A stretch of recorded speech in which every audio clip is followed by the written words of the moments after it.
चलिए आज की वीडियो में अपन बात करते हैं कुछ पीएच वैल्यू के बारे में कि कुछ पीएच वैल्यू होते हैं कुछ सॉल्यूशन की जिनका हमें आइडिया रहना चाहिए या हमें उन वैल्यू को अपने आप में याद करके रखना चाहिए क्योंकि कभी भी एग्जाम में हमसे डायरेक्ट वैल्यू पूछ ली जाती है। जैसा कि आपको इस बोर्ड पर दिखाई दे रहा है कि मैंने कुछ पीएच वैल्यू यहाँ पर नोट करी है।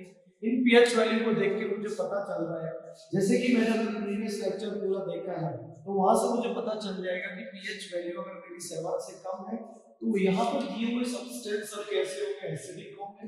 जिनकी पीएच वैल्यू 7 से ज्यादा मुझे दिखाई दे रही है सब्सटेंस की, वो सारे के सारे सब्सटेंस कैसे होंगे, बेसिक होंगे।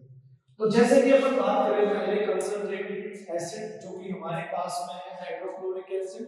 अगर हाइड्रोक्लोरिक एसिड कंसंट्रेटेड है तो उसकी पीएच वैल्यू 0 मानी जाती है।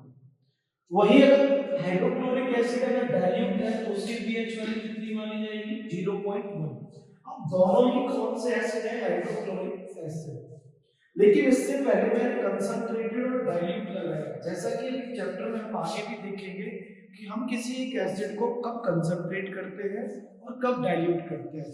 फिर भी आपको जानकारी के लिए मैं थोड़ा बता ही देता हूं यहाँ पर कि ऐसा कोई एसिड जिसके अंदर पानी की कंसंट्रेशन कम है और एसिड की कंसंट्रेशन ज्यादा है तो वो हमारे पास में एसिड का सॉल्यूशन एक कंसंट्रेटेड सॉल्यूशन कहलाएगा। वहीं अगर मैं डाइल्यूट हाइड्रोक्लोरिक एसिड की बात करूं तो वहां पर क्या होगा, वाटर की प्रेजेंस ज्यादा होगी इन कंपैरिजन टू एसिड, तो वही वो एसिड क्या कहलाया जाएगा, डाइल्यूट हाइड्रोक्लोरिक एसिड। चलिए अब थर्ड पॉइंट पर बात करते हैं यहाँ पर गैस्ट्रिक जूसेस के बारे में। जैसा कि आपको पता ही होगा कि हमारे स्टमक में कुछ जूसेस पाए जाते हैं जिनकी वजह से हमारा डाइजेशन हो पाता है। जैसे कि अगर बात करें जो हमारे स्टमक है उसके अंदर खुद ही स्टमक ये वाला एसिड लेके रखती है हाइड्रोक्लोरिक एसिड, जो कि क्या करेगी, हमारे फूड को एसिडिक नेचर का बना के आगे की प्रोसेस में डाइजेस्ट होने के लिए कुछ हेल्प करेगी। तो वो जो पेट के अंदर हमारे स्टमक के अंदर जो जूसेस पाए जा रहे हैं उनकी पीएच वैल्यू कितनी होगी बेटा, 1.4। यही देखिए क्या होता है जब हम बहुत ज्यादा तीखा फूड खा लेते हैं तो ऐसे खाने से क्या होता है कि हमारे पेट के अंदर एसिडिटी की समस्या हमें देखने को मिल जाती है, क्योंकि भाई पहले से वहां पर ऐसे अब अपन क्या कर रहे हैं कि कुछ एसिडिक सब्सटेंस खा के उस एसिडिटी को इंक्रीज कर रहे हैं। अब जैसे हमारी बॉडी के अंदर अगर एसिड की फॉर्मेशन अगर बढ़ने लग गई है तो अब हमें क्या होना पड़ता है, अब हमें क्या करना पड़ता है, हम जाते सीधे डॉक्टर के पास में कि डॉक्टर डॉक्टर कुछ हमें कुछ प्रिस्क्रिप्शन दीजिए जिससे कि हमें थोड़ी राहत मिलेगी, हमारे पेट में कुछ एसिडिटी बन गई। अब डॉक्टर क्या करेगा, डॉक्टर क्या करेगा कि जहां एसिड का फॉर्मेशन हो रहा है एसिड को खत्म करने के लिए जो सॉल्यूशन बताएगा वो क्या बताएगा कि आप एक काम करो, कोई बेसिक चीज क्या कर लो, इनटेक कर लो अपनी बॉडी में। तो वो आपको क्या प्रिस्क्राइब कर देगा, देखो बेटा ये जो नंबर 17 पर लिखा है ना, मिल्क ऑफ मैग्नीशियम, ये हमारे पास में एक बेसिक सब्सटेंस है जो कि पेट में होने वाली एसिडिटी को क्या कर देता है, न्यूट्रलाइज कर देता है। क्योंकि एसिड जब बेस के साथ में रिएक्शन करेंगे तो वहां पर क्या होता है, न्यूट्रलाइजेशन रिएक्शन होती है, एसिड के इफेक्ट को न्यूट्रल कर दिया जाता है। तो ये वाला भी पॉइंट हमारे लिए बहुत इंपॉर्टेंट है जिसकी वैल्यू पीएच कितनी होती है, 10.5।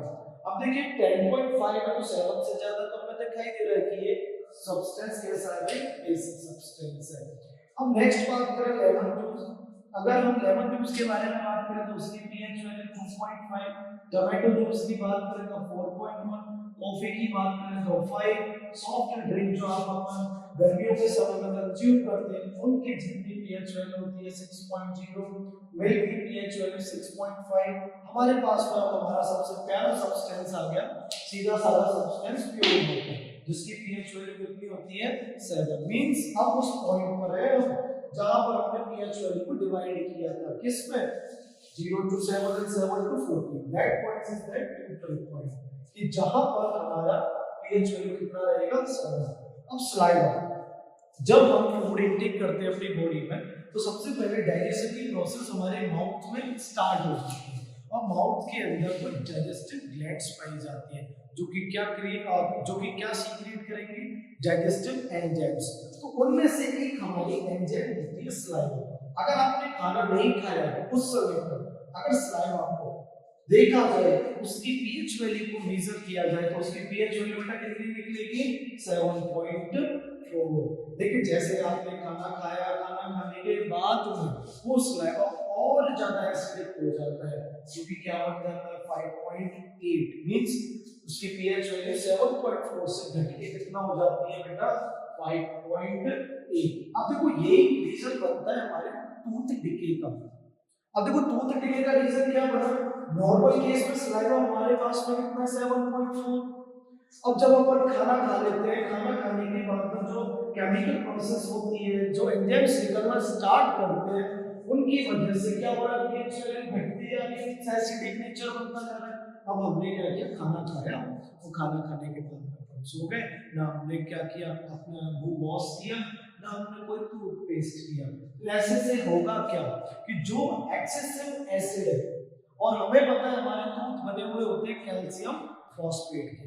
बेटा आगे की रिएक्शन में हम देखेंगे कि एसिड जब कैल्शियम फॉस्फेट के साथ में रिएक्शन करेंगे, यहां पर मैं लिख देता हूं कि किसके साथ में रिएक्शन करेंगे, कैल्शियम फॉस्फेट के साथ में रिएक्शन करेंगे, तब क्या होगा कि कैसे एसिड किसी एक सब्सटेंस के सरफेस को खा जाते हैं, खत्म कर देते हैं, कोरेक्ट कर देते हैं। तो यही रीजन है कि वो एसिड हमारे दांतों को बहुत धीरे धीरे धीरे धीरे खत्म करना शुरू कर देता है और हमें टूथ डिके जैसी बीमारी का सामना करना पड़ता है। तो इसीलिए क्या होगा भाई, तो ये पीएच वैल्यू देखने में तो बड़ी क्या लग रही है, या सिर्फ एग्जाम के हिसाब से याद करने नहीं, कुछ पीएच वैल्यू अगर अपन गौर करें तो हमारी डेली लाइफ से ही जुड़ी हुई है।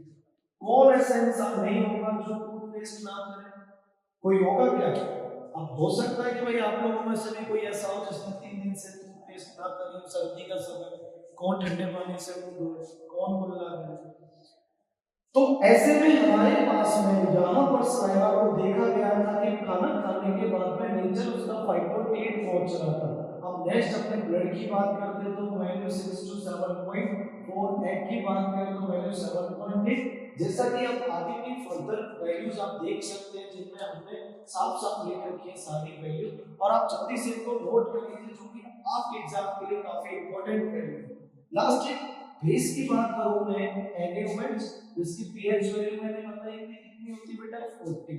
यहां पे भी मैंने जो एग्रीमेंट्स है ना, एक स्ट्रॉन्ग बेस है, इसको भी मैंने दो टर्म में क्लासिफाई कर दिया, dilute elements and one is concentrated NaOH।